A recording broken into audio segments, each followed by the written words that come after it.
সংসার সুখী হয় রমণীর গুণে, এই কথাটি কে কে বিশ্বাস করে একটু কমেন্ট করে জানিও প্লিজ।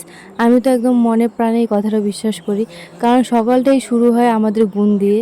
কারণ আমরা যদি চার সাথে ভালো কিছু না করি বা ভালো কিছু রান্না না করি, তাহলে অবশ্যই ছেলেদের মনটা খারাপ হবে। ছেলেদের মনটা খারাপ হওয়া মানে তো সংসারে অশান্তি শুরু হওয়া। তো এই জন্য আমি কথাটা একদম বিশ্বাস করি।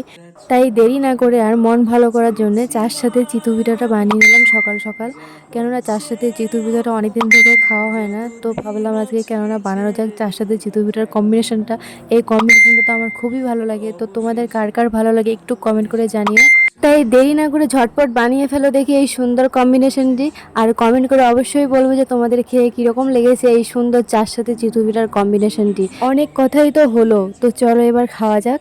তো তোমরা কি করছো দেরি করে? যাও ঝটাপট আমার ভিডিওতে একটু লাইক কমেন্ট অ্যান্ড শেয়ার করো, আর আমার পেজটাকে ফলো করে দাও। তো দেখা হচ্ছে পরের ব্লগে, ততক্ষণের জন্য বাই। পেতাম তুমি সামনে এলে দাগ কি লুকিয়ে নিতাম,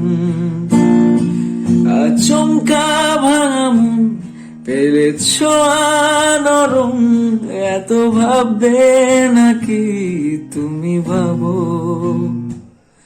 অবশেষে ভালোবেসে চলে যাব।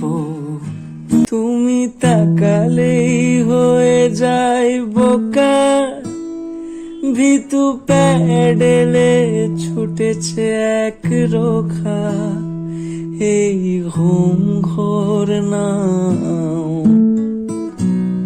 তুমি ছেড়ে যাওয়া গল্পের মাঝে কিছু কথা যোগান হয়ে বাজে, যদি ফের দেখা দাও।